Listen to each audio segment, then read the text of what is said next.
नमस्कार, स्वागत है CS पॉइंट में। आज हम पढ़ेंगे कक्षा 12 में मादा जनन में MC साइकिल या मेंस्ट्रुअल साइकिल्स। आज हम MC साइकिल क्या होता है, क्या इसमें परिवर्तन आते हैं, इसके बारे में हम आज पढ़ेंगे। क्यों यह आता है, मादा में यह किस प्रकार की प्रक्रिया है, या अंडोत्सर्ग या अन्य ऋतुस्राव के रूप में जो ब्लड आता है, क्यों आता है, कैसे आता है, किन किन घटनाओं को हमें इसमें फेस करना पड़ेगा, आज हम इसी के बारे में आज अपन पढ़ेंगे।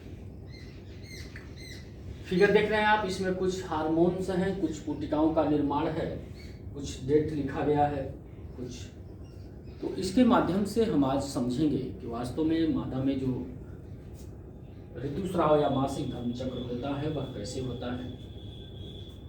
इसके साथ साथ हम देखेंगे इसमें किन किन हार्मोन्स की आवश्यकता होती है, कौन कौन से हार्मोन्स हैं, ऐसे कितने हार्मोन्स हैं जो मादा के इस प्रक्रम में सहायक होते हैं, और यह क्यों होता है, इसके बारे में आज हम पढ़ेंगे। बहुत अच्छा चैप्टर है ये टॉपिक, बहुत बेहतर तरीके से आज हम आप लोग को समझाएंगे। बहुत आराम से, लंबा हो सकता है वीडियो कुछ, लेकिन आप आराम से इसे पढ़िएगा। चलिए शुरू करते हैं। ये क्या होता है, इसे हम मासिक चक्र, आवर्त चक्र, ऋतुस्राव, रजो चक्र या यमसी साइकिल के यमसी के नाम से जानते हैं। इसका पूरा नाम है मेंस्ट्रुअल साइकिल। क्या नाम है? Menstrual cycle. ठीक है। अब ये क्या होता है, ये क्या होता है, मादा कौन सी मादा, या तो स्तनधारी हो, बहुत ध्यान से समझेगा, कौन सी मादा, स्तनधारी या प्राइमेट में, इसके साथ साथ बंदर, गिब्बन या मानव ही मान चलते हैं आदि स्तनधारी मादाओं में गर्भाशय में अंड जनन के दौरान, ध्यान समझेंगे, मादा स्तनधारी प्राइमेट, बंदर गिब्बन कपी लिख सकते हैं इसे, कपी या मानव ही मान चले, मादा स्तनधारी प्राइमेट जैसे बंदर गिब्बन मानव आदि मादाओं में अंडोत्सर्ग के दौरान, क्या, अंडोत्सर्ग के दौरान गर्भाशय में कुछ चक्रीय विविधताएं होती हैं, कुछ चक्रीय या श्रृंखलात्मक परिवर्तन होता है, जिसे हम मासिक धर्म चक्र या मासिक चक्र कहते हैं। वास्तव में ये क्या होता है, इसे हम सामान्य रूप से महावरी या ऋतुस्राव या ऋतुस्राव के नाम से जानते हैं। धीरे धीरे हम पढ़ेंगे, बहुत आगे भाग के नहीं पढ़ेंगे। इसे महावरी या ऋतुस्राव के नाम से जाना जाता है। अंडाशय में, ये अंडाशय आप देख रहे हैं, उसमें कुछ परिवर्तन होता है, और उसी परिवर्तन के दौरान रक्तस्राव का होता है। क्या होता है? रक्तस्राव होता है। अब इसको समझेंगे ध्यान से। प्राइमेट स्तनधारी या मादा गिब्बन कपी मानव में, प्राइमेट स्तनधारी मादा गिब्बन कपी या मानव में के गर्भाशय में, मानव कौन से मानव में, मादा हमेशा लगाइए, मादा का ही पूरा चैप्टर है, के गर्भाशय में कुछ विविध परिवर्तन होते हैं जो चक्रीय रूप से लगातार चलते रहते हैं, जिसे हम सामान्य भाषा में महावरी या ऋतुस्राव करते हैं। ठीक है, इतना समझ में आया। ऋतुस्राव का प्रारंभ यौनावस्था या प्यूबर्टी एज, कौन सा एज? प्यूबर्टी एज में प्रारंभ होता है, मतलब यौनावस्था में, यौनावस्था में, प्यूबर्टी एज में प्रारंभ होता है। यह यौनावस्था 11 से 13 वर्ष की अवस्था में एनसीईआरटी के अनुसार ठीक है। वैसे 14 से 13 से 15 16 माना जाता है, लेकिन आप 11 से 13 मानेंगे एनसीईआरटी के अनुसार, ठीक है। यह प्यूबर्टी एज का प्रारंभ हो जाता है और प्यूबर्टी एज के प्रारंभ होने पर यह 0 से 28, इसको निकाल दीजिए, यह 0 से 28 दिन का एक अवधि होती है। 0 से 28 दिन की एक अवधि होती है, ठीक है। 0 से 28 दिन की एक अवधि होती है।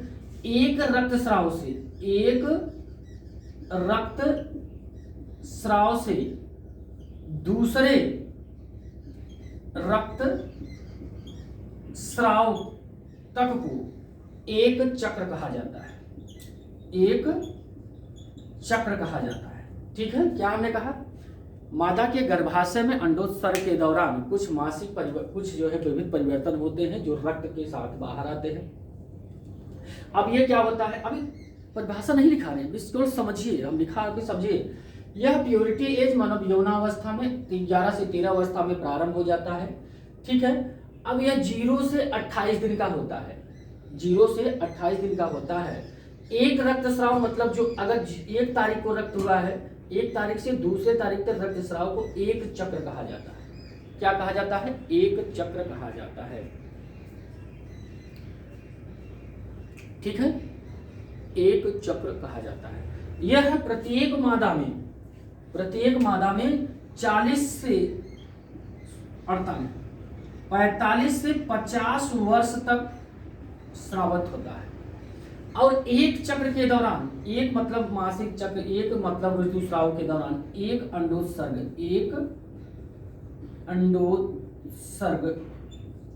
होता है, एक अंडोत्सर्ग होता है, ठीक है। समझ में आया। अब सुनिए ध्यान से, परिभाषा के रूप में हमने क्या आप लिखेंगे, परिभाषा लिखेंगे मासिक चक्र, आवर्त चक्र, ऋतुस्राव या यमसी या मेंस्ट्रुअल साइकिल। कितना लिखे, अब परिभाषा लिखिए, लिखिए परिभाषा जल्दी से। प्राइमेट या स्तनधारी गिब्बन मानव बंदर आदि जीवों में, प्राइमेट या स्तनधारी गिब्बन मानव बंदर आदि जीवों में अंडोत्सर्ग के दौरान, जैसे लिख रहा बोल रहा हूं उसे लिखिए, अंडोत्सर्ग के दौरान मादा के गर्भाशय में कुछ विविध परिवर्तन होते हैं, जो एक चक्रीय या श्रृंखलात्मक रूप में होता है, ठीक है। अब तो ये चक्रीय श्रृंखलात्मक रूप में होता है, मिडिल लाइन्स लिखेंगे। चक्रीय श्रृंखलात्मक रूप से होता है, मिडिल लाइन्स लिखेंगे। इसमें क्या लिखना है, इसे सामान्य भाषा में महावरी या ऋजुस्राव कहते हैं।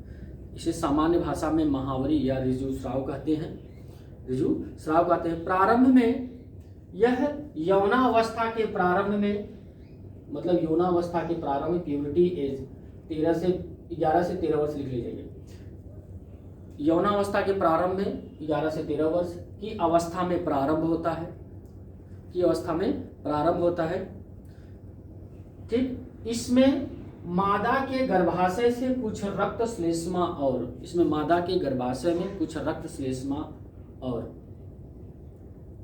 कुछ ऊतकों के साथ, मादा के गर्भाशय में कुछ रक्त श्लेष्मा और कुछ ऊतकों के साथ रक्त का श्रावण होता है, ठीक है। जिसे मासिक धर्म चक्र, आवर्त चक्र, ऋजुस्राव या यमसी साइकिल कहते हैं। जिसे मासिक धर्म चक्र, ऋजुस्राव, आवर्त चक्र या यमसी साइकिल कहते हैं, ठीक है। नई लाइन से लिखेंगे, यह ऋजुस्राव या यह आवर्त चक्र 0 से 28 दिन तक का होता है, अवधि तक का होता है, मतलब 0 से 28 दिन की अवधि तक का होता है। एक रक्तस्राव से दूसरे रक्तस्राव को तक के समय को एक चक्र कहा जाता है। एक रक्तस्राव के दूसरे रक्तस्राव के समय को एक चक्र कहा जाता है। क्लियर, आगे देखेंगे। प्रत्येक मासिक चक्र के मध्य समय में या बीच में एक अंडोत्सर्ग, इसे लिखेंगे, लिखते जाइए। एक मासिक चक्र के बीच में एक अंडोत्सर्ग उत्पन्न होता है, जो मादा मानव में 45 से 50 वर्ष की अवस्था में तक होता है। मादा या मानव में 45 से 50 वर्ष की अवस्था तक होता है और एक अंडोत्सर्ग में एक बार में केवल एक ही अंडोत्सर्ग होता है। अब यहाँ से फैक्ट सुनेंगे। अब यहाँ से जब ये तो बोले 12 के छात्रों के लिए हो गया। अब यहाँ से फैक्ट क्या पूछेगा कि मासिक चक्र की जब आप कंपटीशन लेवल पर जाएंगे तो यहाँ से पूछेगा कि मासिक चक्र की एमसी का फुल फॉर्म क्या है। एमसी का फुल फॉर्म है पहला क्वेश्चन, आप ध्यान से समझेंगे। एमसी का फुल फॉर्म क्या है। दूसरा इसमें पूछेगा कि यह कितने दिन का होता है। सामान्य 0 से 28 दिन का होता है। एमसी कितने दिन का होता है तो सामान्यतः 0 से 28 दिन का होता है। एकदम क्लियर। अगली बार अगला क्वेश्चन अब क्या पूछेगा, यह मादा में कितने वर्ष तक होता है। तो मादा में एनसीईआरटी के अनुसार 45 से 50 वर्ष के तक होता है। ठीक है, 50 वर्ष तक होता है। ठीक है, अब आपके इंटर और आगे क्वेश्चन क्या पूछा गया कि अंडोत्सर्ग कब होता है। अंडोत्सर्ग कब होता है तो यह एमसी के मध्य में होता है। एमसी के मध्य में होता है। मध्य में एक बार में एक ही अंडे का श्रावण होता है। ठीक है, अगला क्वेश्चन आपसे कब पूछेगा कि एमसी का प्रारंभ कब होता है तो यह 11 से 13 वर्ष की अवस्था में, किस अवस्था में, 13 वर्ष की अवस्था में एमसी का प्रारंभ हो जाता है। किस अवस्था में होता है, प्यूबर्टी एज, प्यूबर्टी एज में होता है। ठीक है, प्यूबर्टी एज में क्या होता है, रक्त का स्राव होता है। रक्त का स्राव होता है। ये सब कंपटीशन लेवल पे प्रश्न पूछे जाएंगे। अच्छा, एक नीट में क्वेश्चन पूछा था, मैं बहुत मतलब पुराना क्वेश्चन था, मैंने इसे देखा था। इसमें पूछा था कि जो पहली बार जब रक्त का स्राव होता है, जब पहली बार किसी मादा महिला को रक्त का स्राव होता है या एमसी होता है, उसे क्या कहते हैं तो उसे कहते हैं रजोदर्शन। क्या कहते हैं, रजोदर्शन, इंग्लिश में मिनार्च। रजोदर्शन क्या कहते हैं, ध्यान से नोट करके लिखेंगे, रजो दर्शन, इसे कहते हैं रजोदर्शन या मिनार्च। ठीक है, ये इतना इंपॉर्टेंट जो फैक्ट थे मैंने बता दिया। अब आप लिखेंगे, अब आप क्या लिखेंगे, मासिक चक्र की प्रवस्था। मासिक चक्र की प्रवस्था, मासिक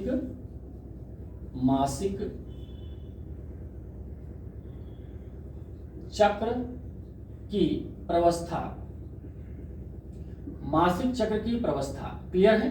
मासिक चक्र की प्रवस्था में जब हम आगे लिखेंगे तो मासिक चक्र की प्रवस्था में देखेंगे जो मासिक चक्र phase of MC cycle, phase of कितने फेज में यह जो है एमसी साइकिल की फेज चलती है। तो आप इस फिगर को बना लीजिएगा, इस फिगर को बना लीजिएगा, यहां लिख देते हैं।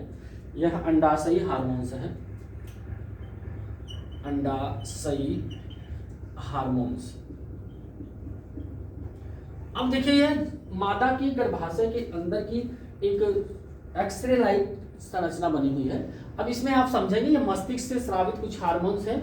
जब मादा के अब अभी बता रहे हैं सब कुछ एकदम ध्यान से समझेगा। मादा के गर्भाशय में जब विशेष प्रकार के हार्मोन्स स्रावित होने लगते हैं या उनमें जब एमसी की डेट नजदीक आ जाती है तो उनमें कुछ परिवर्तन होते हैं जिसे अलग अलग फेज में बताया गया है। क्या बताया गया है कि मादा के गर्भाशय में जब उनके एमसी की शुरुआत होती है तो उनके पहले जो हार्मोन्स होते हैं मस्तिष्क में स्रावित हार्मोन्स, यहाँ जो पिट्यूटरी ग्रंथि होता है, जो पीयूष ग्रंथि होता है, क्या होता है, पीयूष ग्रंथि में कुछ हार्मोन स्रावित होते हैं। दो प्रकार के स्रावित होते हैं, अग्रपिंडक से दो हार्मोन स्रावित होते हैं। जो एक होता है FSH हार्मोन्स और एक होता है LH ल्यूटिनाइजिंग हार्मोन्स और एक फॉलिकल स्टिमुलेटिंग हार्मोन्स। सब लिखाएंगे, चिंता न करिए। फॉलिकल स्टिमुलेटिंग हार्मोन्स होते हैं। अब ये क्या होते हैं, अंडाशय में पुटिकाओं का निर्माण होता है। भाई अंडाशय में पुटिकाओं का निर्माण मैंने इस प्रकार से कुछ इसी अंडजनन की प्रक्रिया में मैंने पढ़ा चुका है।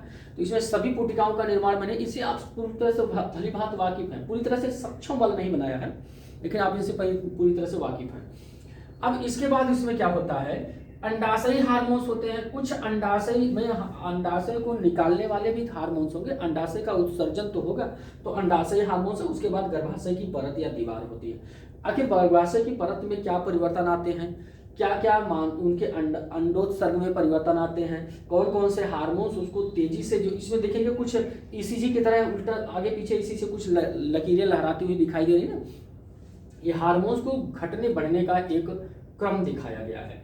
ठीक है, आगे हम देखते हैं, इसमें भी मतलब ये देखेंगे हार्मोन्स का घटता बढ़ता एक क्रम दिखाया गया है। अगर ऊपर की तरफ जा रहा है तो कुछ हार्मोन्स बढ़ रहा है, इसमें भी ये भी हार्मोनल एरिया है, ये भी हार्मोनल एरिया है। मस्तिष्क में क्या परिवर्तन होता है, यह हार्मोन्स यहाँ दिखाएगा। गर्भाशय में किस प्रकार की परिवर्तन होते हैं तो यहाँ पर दिखाएगा। गर्भाशय के जो हार्मोन्स होते हैं उनमें जो परिवर्तन होता है तो इस लाइन से दिखाया गया है। गर्भाशय की दीवार में जो परिवर्तन होता है उसे इस लाइन से दिखाया गया है। ठीक है, आप इसे फिगर बना लेंगे। अब फिगर बनाने के बाद हम देखेंगे क्या होता है। यह जो फेज ऑफ एमसी साइकिल, मासिक चक्र की प्रवस्था, मतलब फेज ऑफ एमसी ना, एमसी साइकिल मतलब मेंस्ट्रुअल साइकिल की अवस्था, यह 3 अवस्था में संपन्न होती है। पहला क्या होता है, रजो प्रवस्था या आवर्त प्रवस्था। रजो प्रवस्था या आवर्त प्रवस्था, ठीक है, मेनिस्ट्रुअल फेज उसे कहा जाता है। दूसरा क्या होता है, पूर्व अंडोत्सर्ग प्रवस्था, पूर्व अंडोत्सर्ग प्रवस्था। और तीसरा क्या है, यह अंडोत्सर्ग, पश्च अंडोत्सर्ग प्रवस्था, पश्च अंडोत्सर्ग प्रवस्था,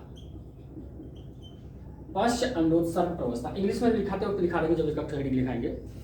अब इसमें क्या होता है, ये सारी चीजें बस यही है, एमसी साइकिल की जो सारी प्रक्रिया है इसी में होता है। रजो प्रवस्था क्या होता है या आवर्त प्रवस्था क्या होता है, इसमें हम क्या देखते हैं, यह सबसे पहली अवस्था होती है, एमसी साइकिल की सबसे पहली अवस्था होती है रजो प्रवस्था। रजो प्रवस्था में क्या होता है, अब ये समझने की बात है। रजो प्रवस्था यह सबसे पहला प्रवस्था होती है। अब इसमें क्या होता है कि मासिक, यह इसमें गर्भाशय की कुछ परत, गर्भाशय की परत टूट जाती है, टूट करके श्लेष्मा ऊतकों के साथ रक्त का श्रवण करती है, टूट जाती है। और जैसे गर्भाशय, अब इसमें पूछता है गर्भाशय की कौन सी परत टूटती है, तो थोड़ा सा गर्भाशय की संरचना देख लेते हैं। इस प्रकार से आपने कुछ गर्भाशय की संरचना बनाई थी, यहाँ पर आपके ओवरी अंडाशय था। अब ये देखिए गर्भाशय की, सॉरी, गर्भाशय की परत है। अब इसमें देखिए एक perimetrium, myometrium, endometrium, perimetrium, myometrium, endometrium, ये गर्भाशय की दीवार है। अब ये यही है आपकी ये इंडोमेट्रियम, ये जो फिगर बनाया गया है यही इंडोमेट्रियम है। अब ये इसे कहते हैं इंडोमेट्रियम। इंडोमेट्रियम है अंतः परत, क्या होता है, अंतः परत। ठीक है, अब अंतः परत में क्या होता है, कुछ ऊतकों जो है उसमें रक्त का स्राव जैसी समस्याओं का जो है इसमें हम बारे में पढ़ेंगे। अब क्या होता है, अब यहां से समझेंगे। यहां से क्या समझते हैं कि एस्ट्रोजन और प्रोजेस्टेरॉन हार्मोन्स बहुत कम मात्रा में स्रावित होता है, बहुत कम मात्रा में स्रावित होता है, देख रहे हैं, बहुत कम मात्रा में स्रावित होता है। उस दौरान क्या होता है, उस दौरान ऐसे कोई मतलब नहीं, अभी मस्तिष्क में कोई परिवर्तन नहीं हो रहा है। जब कम स्रावित होंगे तो मस्तिष्क में कोई परिवर्तन नहीं होगा। उस दौरान मादा के गर्भाशय के इंडोमेट्रियम, याद रखेंगे, मादा के गर्भाशय के इंडोमेट्रियम में, मादा के गर्भाशय के इंडोमेट्रियम में जो रक्त का प्रवाह है वह कम हो जाता है, रक्त का प्रवाह है वह कम हो जाता है। जब रक्त का प्रवाह यहाँ पर, यह सुनिए, रक्त का प्रवाह कम हो जाता है, परिणाम स्वरूप क्या होता है, जो गर्भाशय की दीवारें हैं वे सिकुड़ जाती हैं और टूटने लगती हैं, सिकुड़ जाती हैं और टूटने लगती हैं। यह प्रवस्था का, यह जो रजोत प्रवस्था का जो समय होता है यह होता है 1 से 5 दिन, 1 से 5 एमसी साइकिल के 1 से 5वें दिन की जो अवस्था होती, अवधि होती है, एमसी साइकिल में शुरुआत की जो 1 से 5 दिन की अवधि होती है वह रजो प्रवस्था या आवर्त प्रवस्था होती है। इसमें क्या होता है, मादा के गर्भाशय के एंडोमेट्रियम टूट करके कुछ ऊतक और श्लेष्मा के साथ, कुछ ऊतक श्लेष्मा और रक्त के साथ गर्भाशय से होता हुआ मूत्र मार्ग से बाहर आता है, गर्भाशय से होता हुआ मूत्र मार्ग से बाहर आता है, उस समय अंडाशयी हार्मोन्स का स्रावण बहुत कम मात्रा, मिडिल लाइन से अभी लिखा है, उस समय अंडाशयी हार्मोन्स का स्रावण बहुत कम मात्रा में होता है। परिणाम स्वरूप उस समय अंडाशयी हार्मोन्स का स्रावण बहुत कम मात्रा में होता है। परिणाम स्वरूप गर्भाशय की दीवारें इंडोमेट्रियम सिकुड़ जाती हैं और टूटने लगती हैं, जिससे कुछ रक्त ऊतक और श्लेष्मा के साथ मादा के गर्भाशय से मूत्र मार्ग द्वारा बाहर आती है। इतना समझ में आया? ठीक। लेकिन इस समय एक फायदा जरूर हो जाता है। इस समय क्या होता है, पूटिकाओं का निर्माण शुरू हो जाता है। मादा के गर्भाशय में पूटिकाओं का जो डेवलपमेंट होता है वो शुरू हो जाता है, मतलब फॉलिकल्स बनना शुरू हो जाते हैं, फॉलिकल्स बनना शुरू हो जाते हैं। तो इतना एक चीज फायदा होता है। ठीक है, अब इतनी चीजें लिखें, अब इसको लिख लीजिए, नहीं तो आगे चल जाएंगे दिक्कत हो जाएगा। लिखेंगे प्रत्येक मासिक चक्र या आवर्त चक्र की शुरुआत, प्रत्येक मासिक चक्र या आवर्त चक्र की शुरुआत प्रत्येक मासिक चक्र या आवर्त चक्र की शुरुआत रजो प्रवस्था या आवर्त प्रवस्था के साथ होती है। रजो प्रवस्था या आवर्त प्रवस्था के साथ होती है। यह मासिक चक्र का 3 से 5 दिन की अवधि होती है। यह मासिक चक्र के 3 से 5 दिन की अवधि होती है। यह मासिक चक्र के 3 से 5 दिन की अवधि होती है। 3 से 5 दिन की अवधि होती है। इसमें गर्भाशय की अंतःभित्ति टूट करके कुछ ऊतक रक्त और श्लेष्मा के साथ गर्भाशय से होता हुआ मूत्र द्वार से बाहर निकल जाता है। मिडिल लाइन से लिखेंगे, जब मादा के अंडाशयी हार्मोन्स एस्ट्रोजन्स और प्रोजेस्टेरॉन, जब मादा के गर्भाशय एस्ट्रोजन्स और प्रोजेस्टेरॉन, ठीक, मादा के गर्भाशय हार्मोन्स एस्ट्रोजन्स और प्रोजेस्टेरॉन का श्रावण बहुत कम मात्रा में होता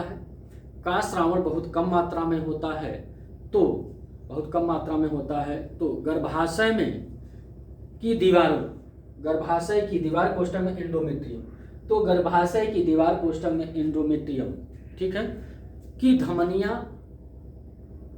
धमनियां सिकुड़ जाती हैं। गर्भाशय की दीवार या एंडोमेट्रियम की धमनियां सिकुड़ जाती हैं, जिससे रक्त का प्रवाह कम हो जाता है। कम हो जाता है। परिणाम स्वरूप अंतःपरत या एंडोमेट्रियम टूटने लगती है और रक्त के साथ बाहर निकल जाती है। नई लाइन से लिखेंगे स्टार लगा करके। इस दौरान गर्भाशय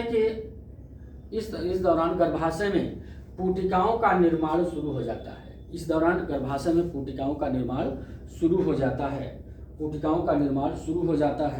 ठीक है, इस दौरान गर्भाशय में पूटिकाओं का निर्माण शुरू हो जाता है। इतना समझ में आया? ठीक है, अब ये एक बार हो गया। अब दूसरा हेडिंग डालेंगे पूर्व अंडोत्सर्ग प्रवस्था। दूसरा हेडिंग है पूर्व अंडोत्सर्ग प्रवस्था। अब इसको थोड़ा सा समझते हैं।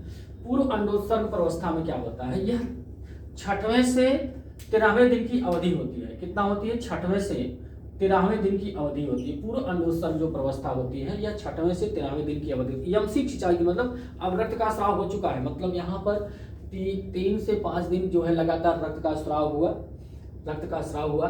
ठीक है, अब यह जिसे रजो प्रवस्था या आवर्त प्रवस्था कहा जाता है, इतना आपने पढ़ लिया। इसमें क्या होता है? हार्मोन्स बहुत कम मात्रा में स्रावित होते हैं और क्या होता है? इसमें गर्भाशय की दीवार टूट जाती है और क्या होता है? ऊतक रक्त के साथ इसका श्रवण होता है। ठीक है, और पूटिका का निर्माण होने लगता है। इतना समझ में आया? देख लीजिए, पूटिका का निर्माण यहाँ पर श्रावण बहुत कम मात्रा में हो रहा है। ठीक है, अब ध्यान से देखेंगे। अब दूसरा क्या होता है? ये वाला, ठीक, इसे मिटा दीजिए। पूर्व अंडोत्सर्ग प्रवस्था में क्या होता है? यह मासिक चक्र का 6 से 13वें दिन तक की अवधि होती है। इसमें क्या होता है? इसमें धीरे धीरे मस्तिष्क में कुछ हलचल शुरू हो जाती है ना। मस्तिष्क देखिए, अब यह फॉलिकल स्टिमुलेटिंग हार्मोन्स में कुछ परिवर्तन हो रहा है और धीरे धीरे क्या होता है कि कुछ इनका जो है एस्ट्रोजन और प्रोजेस्टेरॉन हार्मोन्स का कुछ वृद्धिकरण शुरू हो जाता है और इसमें देखिए यह पुटिका का निर्माण, इसे हम पुटिका अवस्था, पुटिका प्रवस्था भी कहते हैं, पुटिका प्रवस्था भी कहते हैं, मतलब पुटिका का निर्माण भी हो जाता है, पूरी तरह से पुटिका का निर्माण हो जाता है। अब इसके बारे में क्या होता है, अब इसमें क्या होता है, जब मासिक चक्र के 83-34 दिन में होता है निर्माण तेजी से होना था। अब इसमें क्या होता है, मासिक चक्र में 6 से 13वें दिन में गर्भाशय दीवार का तेजी से विकास होता है। तेजी से विकास कैसे होता है, अब एस्ट्रोजन हार्मोन से स्रावित होने लगता है और प्रोजेस्टेरॉन हार्मोन्स भी कुछ बढ़ने लगता है। इसमें एस्ट्रोजन जो हार्मोन्स होता है वो तेजी से बढ़ने लगता है, परिणाम स्वरूप फॉलिकल स्टिमुलेटिंग हार्मोन्स, ये क्या है फॉलिकल स्टिमुलेटिंग हार्मोन समझाते हैं, यह भी थोड़ा सा बढ़ जाता है और जब ये बढ़ेगा तो एलएच को भी हल्का सा बढ़ाएगा, एलएच को भी बढ़ाएगा और परिणाम स्वरूप यह तेजी से मरम्मत होने लगती है। किसका, गर्भाशय दीवार की मरम्मत होने लगती है। गर्भाशय दीवार मतलब 6 से लेकर के 13वें दिन तक मेंटेनेंस हो जाती है, जो टूटी रहती है वो मेंटेनेंस होता है, तो रक्त का संचार बढ़ जाता है, ऊतकों का निर्माण तेजी से हो जाता है। ठीक है, इतना समझ में आया। अब आगे देखते हैं क्या होता है। इसी दौरान एक महत्वपूर्ण कार्य होता है, जो पुटिकाएं होती हैं वो तेजी से निर्माण कर लेती हैं। पुटिकाओं का विकास तेजी, मतलब प्राइमरी फॉलिकल्स, सेकेंडरी फॉलिकल्स और टर्सरी फॉलिकल्स का निर्माण बहुत तेजी के साथ होता है। प्राइमरी फॉलिकल्स, सेकेंडरी फॉलिकल्स और टर्सरी फॉलिकल्स का निर्माण बहुत तेजी से साथ हो जाता है और तेजी के होने के बाद ये ग्राफिकल पुटिका का निर्माण करते हैं, एक ग्राफिकल पुटिका का निर्माण कर लेते हैं। ठीक है, ग्राफिकल पुटिका का तुरंत निर्माण हो जाता है। अब इसमें क्या होता है, ध्यान से समझिए, ठीक, यह अवस्था 6 से 13 दिन की अवस्था में होता है। इसमें क्या होता है, गर्भाशय की दीवार का तेजी से मरम्मत हो जाता है, उसमें रक्त का संचार बढ़ने लगता है, एस्ट्रोजन हार्मोन्स बढ़ने लगता है, धीरे धीरे बढ़ने लगता है और पुटिकाओं का निर्माण हो जाता है। अब इसमें क्या होता है, मादा के मस्तिष्क में एक हाइपोथैलेमस होती है। क्या होती है, हाइपोथैलेमस होती है। वहां से एक हार्मोन से स्रावित होता है जिसे GnHR हार्मोन्स कहा जाता है। GnRH होता है, GnRH। गोनाडोट्रोपिक रिलीजिंग हार्मोन्स,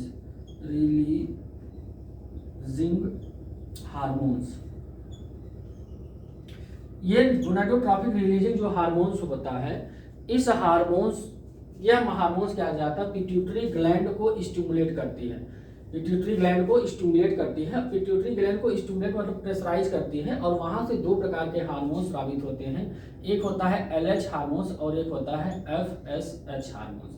इसे ल्यूटिनाइजिंग हार्मोन्स कहते हैं और इसे फॉलिकल्स स्टिमुलेटिंग हार्मोन्स कहते हैं। इसे ल्यूटिनाइजिंग हार्मोन्स और इसे फॉलिकल स्टिमुलेटिंग हार्मोन्स कहते हैं। अब ये फॉलिकल्स क्या होता है, मस्तिष्क में जब प्रभावित होता है तो ये क्या होता है, धीरे धीरे मस्तिष्क में फॉलिकल स्टिमुलेटिंग हार्मोन्स धीरे धीरे बढ़ने लगता है और जैसे फॉलिकल स्टिमुलेटिंग हार्मोन्स बढ़ेगा तो ल्यूटिनाइजिंग हार्मोन्स भी बढ़ने लगता है। ये कहाँ स्रावित होता है, मस्तिष्क में स्रावित होता है। कहाँ स्रावित होता है, मस्तिष्क में स्रावित होता है। अब यहाँ क्या होता है, अब ये धीरे धीरे 14वें दिन क्या होता है, 14वें दिन धीरे धीरे यह अपने जो ल्यूटिनाइजिंग हार्मोन्स होता है अपने चरम अवस्था में होता है, मतलब उच्च अवस्था में होता है। जब चरम अवस्था में होता है तो यह पुटिकाओं की कोशिका में दबाव डालता है, परिणाम यह देखिएगा यहाँ पर ये, और जब यह ल्यूटिनाइजिंग हार्मोन चरम अवस्था में रहेगा तो एस्ट्रोजन हार्मोन्स भी बहुत चरम अवस्था हो जाएगा।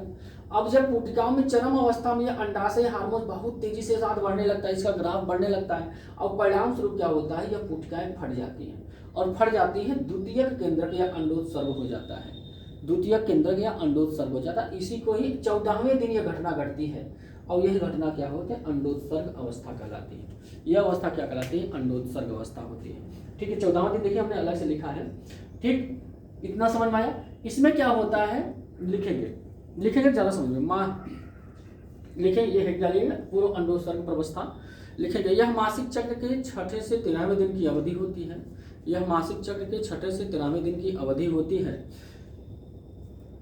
इसमें अंडाशय में कोशिकाओं का निर्माण तेजी से होता है। इसमें गर्भाशय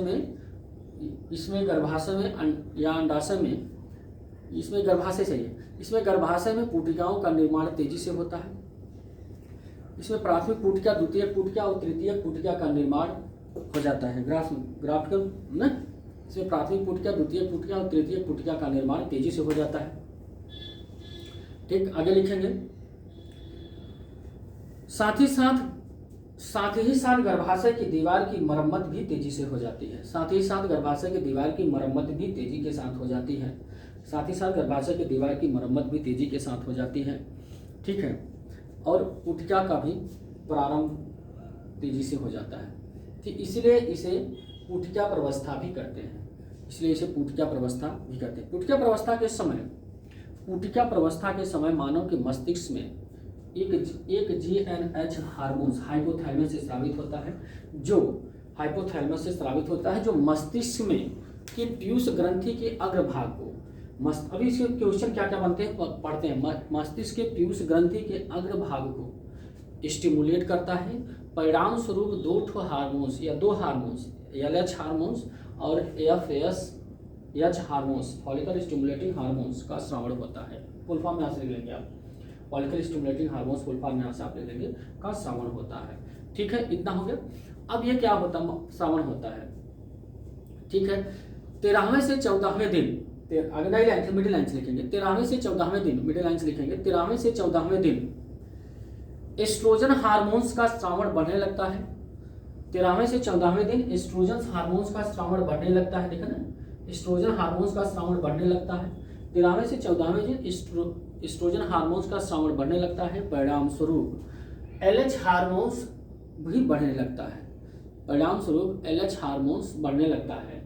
ठीक है, अब लिखेंगे 14वें दिन LH हार्मोन्स अपने उच्च सीमा पर रहता है। 14वें दिन LH हार्मोन्स अपने उच्च सीमा पर रहता है। परिणाम स्वरूप ग्राफिकल कोशिकाएं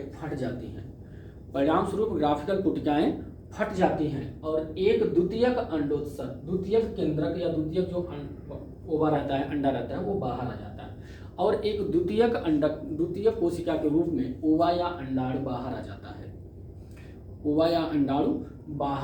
है। ठीक है, अब नई लाइन से लिखेंगे, स्टार लगा के, ग्राफिकल कोशिका के फटने को ही अंडोत्सर्ग कहा जाता है और इस दौरान एक अंडकोशिका मादा के गर्भाशय से बाहर आती है। ठीक है, मादा के गर्भाशय में आती, बाहर नहीं आती, मादा के गर्भाशय में आती है। ठीक है, ठीक, इसे ही अंडोत्सर्ग प्रवस्था कहा जाता है। इसे ही अंडोत्सर्ग प्रक्रिया कहा जाता है। इतना समझ में आ जाए। ठीक है, अब यहाँ से पूछेगा, क्वेश्चन क्या पूछता है कि कौन सा हार्मोन्स अंडोत्सर्ग के लिए जिम्मेदार है। LH हार्मोन्स, कौन सा हार्मोन, LH हार्मोन्स। ठीक है, अंडोत्सर्ग किस दिन होता है, 14वें दिन। किस दिन होता है, 14वें दिन होता है। ठीक है, कौन सा हार्मोन्स, इसमें मस्तिष्क में कौन कौन से हार्मोन्स स्रावित होते हैं, LH हार्मोन्स और FSH hormones, follicle stimulating hormones होते हैं। H का मतलब हार्मोन्स। ठीक है, प्रोजेस्टेरॉन हार्मोन्स, आपसे पूछेगा मादा से मादा के जनन में कौन कौन से हार्मोन्स भाग लेते हैं, तो फॉलिकल स्टिमुलेटिंग हार्मोन्स भी हो सकता है, LH हार्मोन्स भी हो सकता है, प्रोजेस्टेरॉन हो सकता है और एस्ट्रोजन हार्मोन्स होता है। ठीक है, ये हार्मोन्स सिविल लेवल पे बहुत ज्यादा क्वेश्चन पूछे गए। मैं खुद सिविल का स्टूडेंट हूँ, इसलिए मैं बता रहा हूँ। मैं तो कुछ दिन बहुत ज्यादा कंफ्यूजन था यार, प्रोजेस्टेरॉन लगाऊं कि एस्ट्रोजन लगाऊं, कई तो हार्मोन्स है जब, लेकिन मैं साइंस का स्टूडेंट होने के नाते चाहे जितना हार्मोन्स तो पूछो मादा के संबंध में, मैं सभी हार्मोन्स लगा लूंगा, तो मेरा क्वेश्चन कम गलत होते थे सिविल में। अब जैसे LH हार्मोन्स, ये बेचारा बहुत जो डिटेल जानता होगा वही LH हार्मोन्स लगाएगा।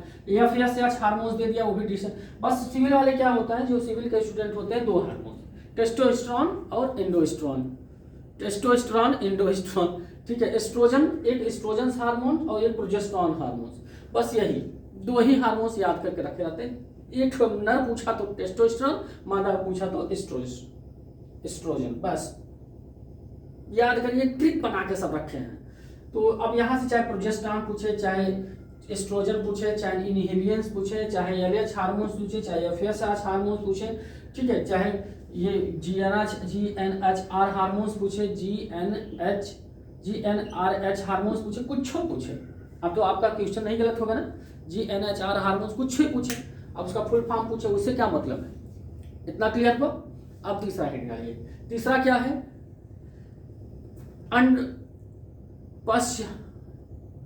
अंडपश्य अवस्था या पश्य अंडोत्सर्ग प्रवस्था।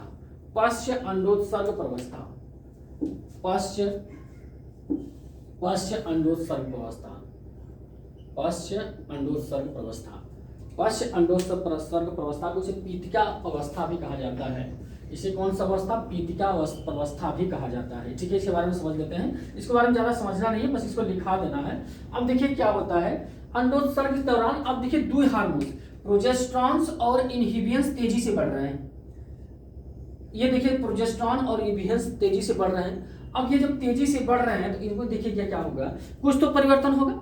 अब ये क्या होता है कि अब इसमें कार्पस लूटियम का निर्माण हो जाता है, पीतिकाय का निर्माण हो जाता है, पीतिकाय का निर्माण हो जाता है। और ये धीरे धीरे क्या होता है, ये जो दीवार है, गर्भाशय की दीवार है, धीरे धीरे पूरी तरह से मेंटेनेंस हो जाती है। अब यहाँ मेंटेनेंस हो गई, यहाँ पर ये जो एस्ट्रोजन हार्मोन्स कम होने लगता है और ये दो हार्मोन्स इनहिबियंस और प्रोजेस्टेरॉन हार्मोन्स तेजी से बढ़ने लगते हैं। अब बढ़ने लगते हैं क्या होता है, ये क्या होता है, ये बढ़ने का कारण है कि इसमें कुछ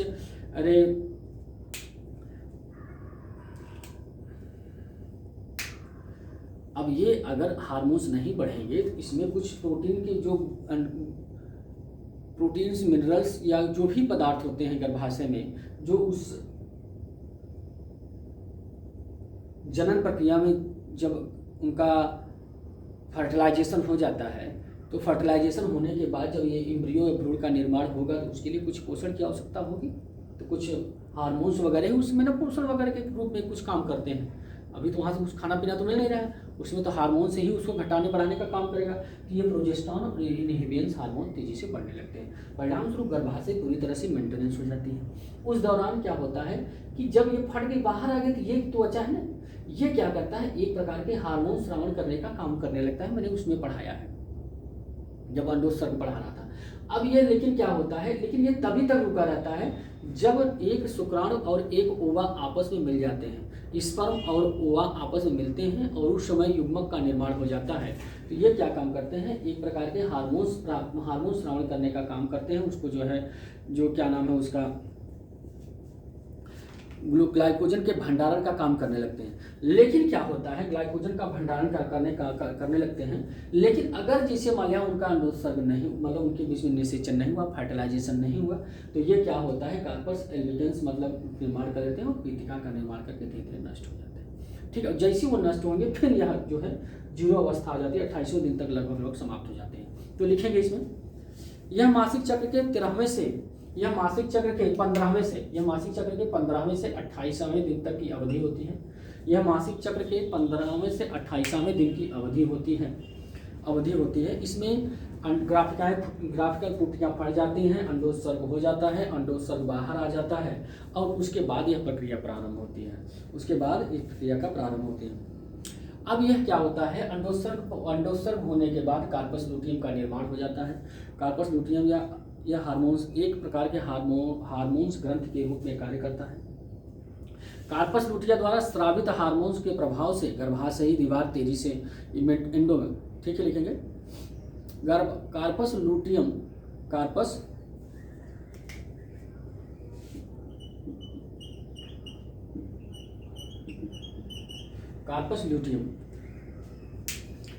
लूटियम द्वारा स्रावित हार्मोन्स के प्रभाव से गर्भाशय में एंडोमेट्रियम का निर्माण तेजी से हो जाता है, जिससे रुधिर का संचार बढ़ जाता है और कोशिकाओं में ग्लाइकोजन का भंडारण होने लगता है। कोशिकाओं में ग्लाइकोजन का भंडारण होने लगता है। ठीक है, कोशिकाओं में भंडारण होने लगता है। यह चक्रीय प्रवस्था का समापन अवधि होती है। यह चक्रीय प्रवस्था का समापन अवधि होती है। इसी दौरान यदि निषेचन की प्रक्रिया संपन्न हो जाती है, इसी दौरान यदि निषेचन की प्रक्रिया संपन्न हो जाती है, इसी दौरान यदि निषेचन की प्रक्रिया संपन्न हो जाती है, कहाँ संपन्न होगी? गर्भाशय नाल में, इम्प्लाइस्तमन जंक्शन पर, और जाइगोट का निर्माण हो जाता है, और जाइगोट का निर्माण हो जाता है, ठीक, और जाइगोट का निर्माण हो जाता है,